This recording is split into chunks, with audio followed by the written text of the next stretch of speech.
Bismillahirrahmanirrahim. Assalamualaikum warahmatullahi wabarakatuh. Bertemu kembali dengan Pak Hafid di mata pelajaran dasar desain komunikasi visual. Ya, sebelum memulai kegiatan hari ini, alangkah baiknya kita berdoa terlebih dahulu ya. Berdoa menurut agama dan kepercayaan masing-masing. Dimulai. Doa dicukupkan. Bagaimana kabarnya anak-anak? Sehat? Semoga sehat ya anak-anak. Alhamdulillah. Nah, sebelum memulai kegiatan, boleh dipersiapkan dulu catatannya, boleh dipersiapkan dulu alat tulisnya, handphonenya, dan jangan lupa minum terlebih dahulu, lalu buat posisi yang nyaman. Gitu. Sudah enak, sudah siap untuk belajar. Boleh kita masuk ke kegiatan hari ini ya. Pelajaran hari ini. Sebelum itu, pematerian sebelumnya mengenai apa? Mengenai perkembangan teknologi industri di dalam desain komunikasi visual. Ya. Nah, sekarang Bapak akan membahas mengenai revolusi industri 4.0 dan society 5.0 gitu. Sebelumnya udah pernah dengar apa itu revolusi industri 4.0 dan society 5.0? Nah, sebelum itu Bapak akan menjelaskan tujuan pembelajaran hari ini, kegiatan ini ya. Di sini peserta didik mampu menjelaskan desain komunikasi visual dalam industri 4.0 dan society 5.0 gitu. Nah, sekarang masuk ya ke materinya mengenai revolusi industri 4.0. Nah, revolusi industri 4.0 ini biasa disebut dengan cyber physical system, yaitu revolusi yang menitik beratkan pada otomasi serta kolaborasi antara teknologi cyber. Revolusi ini sendiri muncul di abad ke-21 dengan ciri utama yang ada adalah penggabungan antara informasi serta teknologi komunikasi ke dalam bidang industri gitu. Jadi teknologi informasi, teknologi komunikasi ini masuk ke dalam bidang industri gitu ya. Nah, dengan kemunculan revolusi ini mengubah banyak hal di berbagai sektor, di mana yang pada awalnya membutuhkan banyak pekerja, sekarang perkembangannya menggunakan mesin teknologi gitu ya. Nah, lalu ada menurut Kanselir Jerman yaitu Angela Merkel pada tahun 2014 yang menyatakan revolusi industri 4.0 sebagai sebuah transformasi konferensif dari segala aspek produksi yang terjadi di dunia industri melalui penggabungan antara teknologi digital serta internet dengan industri konvensional. Jadi penggabungan antara teknologi digital yang menggunakan internet dengan industri konvensional gitu, mengenai revolusi industri 4.0. Lalu kita masuk ke society 5.0 gitu. Jadi society 5.0 ini sebuah konsep yang mendefinisikan bahwa teknologi dan manusia akan hidup berdampingan bersamaan gitu ya, dalam rangka meningkatkan kualitas taraf hidup manusia secara berkelanjutan. Jadi tujuannya ini untuk mewujudkan masyarakat di mana orang menikmati hidup secara maksimal. Jadi di sini juga adanya pertumbuhan ekonomi, perkembangan teknologi gitu dari tujuan society 5.0 itu sendiri. Nah, sekarang masuk ke perkembangan revolusi industri 4.0 dari 1 hingga yang sekarang, yang 4.0 gitu ya. Nah, revolusi industri pertama disebut dengan revolusi industri 1.0 dimulai pada tahun 1776. Apakah sudah ada yang lahir? Belum ya. Nah, dengan ditemukannya mesin uap oleh James Watt, meski bukan mesin uap pertama, namun kelebihan mesin uap James Watt ini memiliki referensi yang jauh lebih bagus dibandingkan mesin uap sebelum tahun 1776 gitu. Sebelum itu gitu ya. Jadi mesin uap ini menggunakan bahan bakar kayu dan batu bara sebagai bukti efisiensi. Mesin uap ini didapat mentenagai kapal-kapal selama kurang lebih 24 jam full gitu ya. Sejak ditemukannya mesin ini, negara-negara penjajah Eropa mulai melakukan pelebaran wilayah.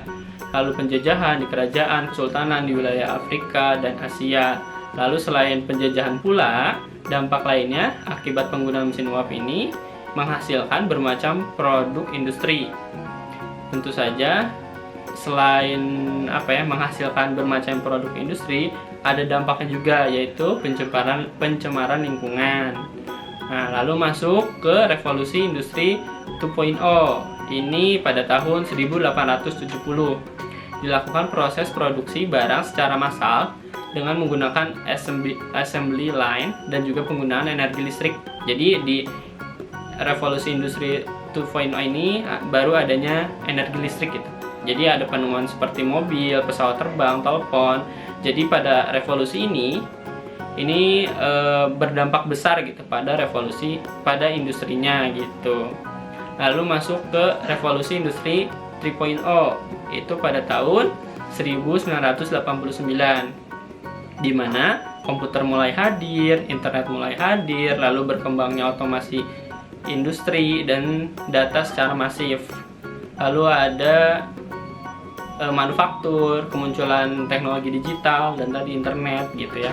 Baru sekarang masuk ke revolusi industri 4.0, di mana kegiatan manufaktur terintegrasi melalui penggunaan teknologi wireless, big data, lalu adanya pemanfaatan data yang lebih efisien dengan sistem server gitu kan. Jadi memang di sini teknologi sudah berkembang. Revolusi industri 4.0 ini kurang lebih pada tahun ini gitu ya. Nah, dan mungkin sekarang akan berkembang lagi menjadi revolusi industri 5.0 gitu. Itu mengenai perkembangan revolusi industri 4.0 dan sebelum-sebelumnya gitu ya. Sekarang masuk ke perkembangan society 5.0 dan sebelumnya. Mungkin dari society 1.0 gitu ya. Nah, jadi society 1.0 ini sebagai kelompok orang yang berburu dan meramu dalam hidup berdampingan secara harmonis dengan alam gitu ya. Kurang lebih dia masih berburu dan masih mencari makanan secara dengan alam gitu ya, masih harmonis dengan alam gitu ya. Nah, lalu masuk ke society 2.0, membentuk kelompok berbasis budidaya pertanian. Nah, di sini mulai adanya pertanian, peningkatan organisasi dan pembangunan bangsa gitu ya. Mulai paham gitu, berbentuk negara, berbentuk sebagai bangsa gitu ya. Lalu masuk ke society 3.0, di sini sekelompok masyarakat yang mendorong industrialisasi melalui revolusi industri, memungkinkan produksi massal. Nah, mulai adanya revolusi industri gitu ya, mulai adanya mesin gitu ya, mulai adanya industrian gitu ya. Nah, lalu masuk ke society 4.0, di sini masyarakat informasional yang mewujudkan peningkatan nilai tambah dengan menghubungkan aset tidak berwujud sebagai jaringan informasi. Lalu masuk ke society 5.0, di sini masyarakat informasional yang dibangun di atas society 4.0.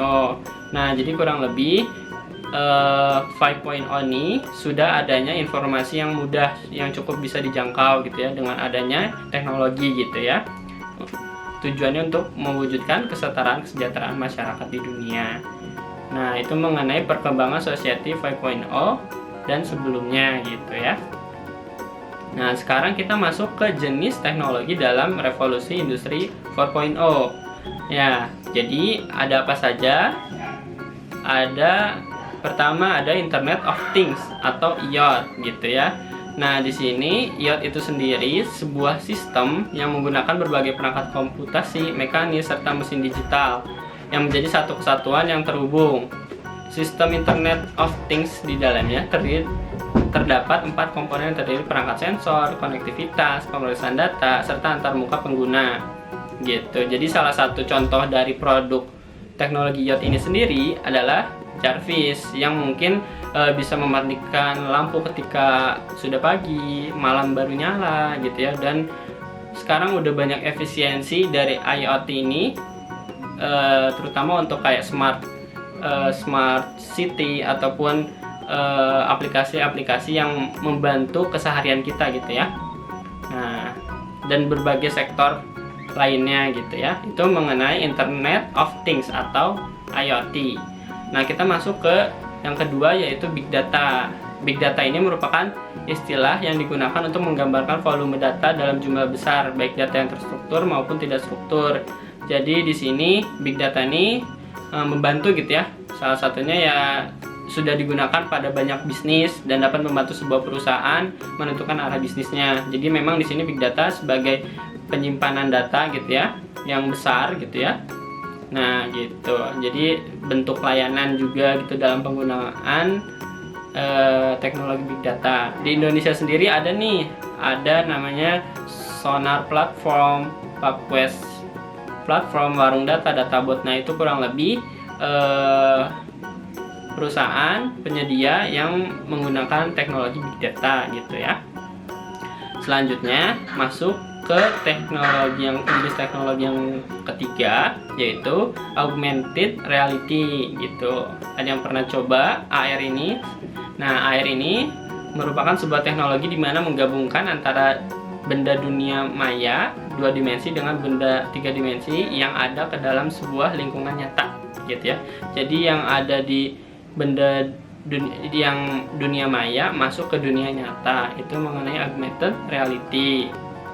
Nah, lalu diproyeksikan benda maya yang ada tersebut ke dalam waktu nyata. Nah, gitu. Itu mengenai augmented reality. Lalu masuk ke yang keempat, yaitu ada cyber security. Cyber security yang merupakan sebuah bentuk upaya untuk melindungi segala informasi yang dimiliki dari adanya cyber attack gitu ya. Nah, jadi memang pengamanan gitu ya. Lalu ada cyber attack sendiri, merupakan segala jenis tindakan yang sengaja dilakukan untuk mengganggu kerahasiaan atau confidentiality, integritas atau integrity, serta ketersediaan atau availability sebuah informasi. Jadi memang di sini keamanan gitu ya, keamanan security, keamanan internet nih ada namanya cyber security gitu ya. Itu jenis teknologi revolusi industri.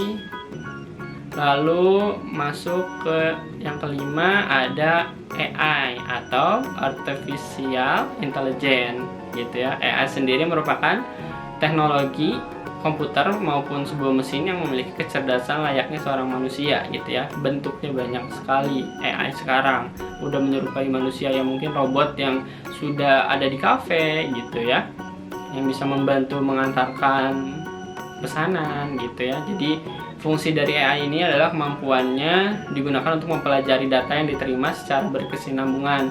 Dengan semakin banyak data yang diterima maupun dianalisis, maka akan semakin baik pula dalam melakukan sebuah prediksi gitu. Itu mengenai AI. Lalu selanjutnya ada adaptive manufacturing gitu. Additive manufacturing merupakan sebuah terobosan baru yang ada di bidang industri manufaktur dan sering dikenal menggunakan printer 3D. Nah, dengan kemajuan era teknologi saat ini dan berkembangnya era digital saat ini, gambar atau desain digital yang telah dibuat dapat dijadikan sebagai barang nyata dengan ukuran maupun bentuk yang dapat disesuaikan gitu. Ini kurang lebihnya di dunia perusahaan mungkin ya, di dunia kemasan mungkin, intinya dunia pabrik gitu ya, manufacturing gitu. Lalu masuk jenis teknologi revolusi industri selanjutnya, yaitu simulation. Nah, simulation ini bentuk perwakilan dari operasi waktu ke waktu, sering digunakan untuk berbagai konteks seperti dalam simulasi teknologi. Itu tuh digunakan juga untuk optimalisasi kinerja, teknik keselamatan, pengujian, serta pelatihan. Tentu ya, adanya teknologi simulasi. Nah, lanjut jenis selanjutnya yaitu sistem integrasi. Sistem integrasi ini sebuah rangkaian penghubung antara beberapa sistem baik secara fisik maupun fungsional. Gitu. Sistem tersebut juga yang akan menggabungkan antara komponen subsistem yang ada dalam satu sistem sehingga dapat menjamin setiap fungsi yang ada dapat bekerja dengan baik sebagai satu kesatuan dari sistem yang ada. Itu mengenai sistem integrasi. Lalu selanjutnya ada namanya cloud computing. Cloud computing merupakan sebuah teknologi yang menjadikan internet saat ini sebagai pusat pengelolaan data melalui maupun aplikasi. Dengan adanya cloud computing ini, para pengguna komputer diberikan hak akses untuk dapat masuk ke dalam server virtual yang dapat digunakan sebagai konfigurasi server melalui internet. Terdapat 3 jenis model dalam cloud computing ini atau komputasi awan ini, yaitu ada SaaS. SaaS ini singkatan dari Cloud Software as a Service, merupakan sebuah layanan yang diberikan untuk menggunakan aplikasi yang telah disediakan oleh infrastruktur awan.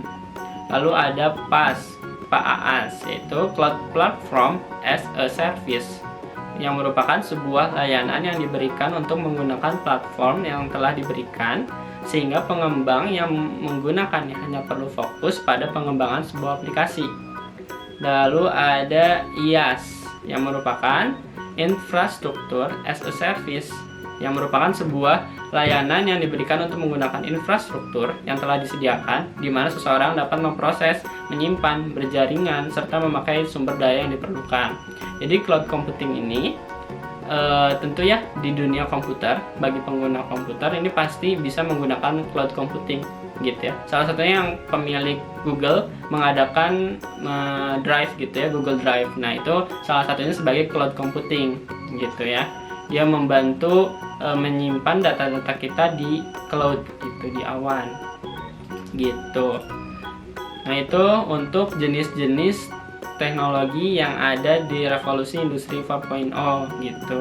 Selanjutnya kita masuk ke 5 contoh penerapan industri 4.0 dalam desain komunikasi visual gitu. Jadi contoh penerapannya salah satunya mungkin sekarang adanya e-commerce gitu ya. Untuk anak-anak DKV, e-commerce itu sebagai apa ya? Sebagai desainer web, UI, content creator, ataupun kalian bisa pemrograman juga gitu ya. Jadi sekarang udah banyak banget contoh penerapannya dari revolusi industri 4.0 ini gitu ya. Apalagi dalam DKV gitu ya. Emang dunianya salah satunya. Lalu sebagai developer game gitu kan. Tadi e-commerce, sekarang developer game gitu ya, yang sebagai desainer gamenya, perancang gamenya, ataupun yang pencoba gamenya gitu ya. Lalu ada AR tadi gitu kan. AR untuk anak-anak di cafe mungkin bisa desain 2D-nya, 3D-nya gitu ya, untuk desainer AR. Lalu virtual ya, ada virtual reality sama gitu ya, sebagai desainer yang mungkin kalian buat 2D-nya, 3D-nya, ataupun colorisnya, ataupun bidang yang kalian minati gitu ya. Memang ini sudah menjadi revolusinya kalian, industrinya kalian gitu ya. Lalu tadi ada misalkan desainer mau nge-branding, bikin logo gitu ya. Lalu ada perfilman gitu ya. Perfilman tentu ya sekarang udah banyak yang berkembang melalui CGI gitu ya. Lalu terakhir mungkin ada animasi gitu ya, industri animasi. Kalian di situ bisa membuat animasi dengan dengan mudah mungkin ya. Sekarang udah banyak software yang bisa membantu gitu ya. Memang di industri ini sangat cocok sekali untuk kalian. Emang ini dunianya kalian. Harapan dari Bapak kalian bisa memahami revolusi industri 4.0 ini agar kalian bisa melanjutkan gitu ya, setelah sekolah ini bisa melanjutkan ke dunia yang memang linear dengan kalian gitu. Itu mengenai contoh penerapannya gitu ya dari revolusi industri 4.0 dalam DKV. Nah, sekarang mungkin dampak positif dan negatifnya adanya revolusi industri 4.0. Nah, kalau dampak positifnya, yang pertama, kemudahan dalam mengakses informasi dikarenakan dapat menggunakan gadget maupun teknologi lainnya. Tentu ya, mudah sekali. Lalu yang kedua, ada efektivitas dalam bidang produksi dengan mengganti tenaga manusia yang ada dan menggantinya dengan teknologi mesin. Selain mengurangi biaya produksi juga mengurangi penggunaan tenaga kerja gitu ya, dengan menggunakan teknologi dalam meningkatkan hasil produksi gitu ya. Lalu yang ketiga, dapat meningkatkan pendapatan nasional karena dapat memproduksi barang dalam waktu yang relatif singkat dengan kualitas yang baik. Lalu yang kelima, peningkatan peluang kerja bagi tenaga ahli. Hal ini dikarenakan walaupun menggunakan mesin, tetap saja membutuhkan tenaga ahli, yaitu dari manusianya itu sendiri sebagai penggeraknya gitu. Itu mengenai dampak positif adanya revolusi industri 4.0. sekarang dampak negatifnya dari revolusi industri 4.0. Yang pertama, lebih rentan terhadap serangan cyber. Hal ini dikarenakan proses produksi menggunakan mesin teknologi oleh sebab itu sangat penting untuk memiliki sistem keamanan yang baik gitu ya. Jadi hati-hati. Sekarang ini sering kali serangan cyber, hacker itu banyak. Jadi kalian harus membuat sistem keamanan yang baik gitu ya, menjaga password kalian gitu ya, menjaga data-data kalian gitu. Lalu yang kedua, butuh biaya besar dalam investasi alat serta pekerja. Hal ini dikarenakan harus mengeluarkan uang yang lebih untuk membeli alatnya gitu ya. Nah, tentu ya membutuhkan biaya besar. Kalau industri pabrik gitu ya, terutama ya membeli mesinnya, wah mungkin mesinnya sungguh mahal gitu ya. Lalu yang ketiga, adanya urbanisasi, di mana meningkatnya jumlah populasi masyarakat yang ada di kota besar. Tentu ya, karena teknologi di kota besar semakin maju, mungkin kita akan adanya urbanisasi gitu ya, yang dari pedesaan akan ke kota besar karena teknologinya yang lebih maju gitu. Lalu yang terakhir, yang keempat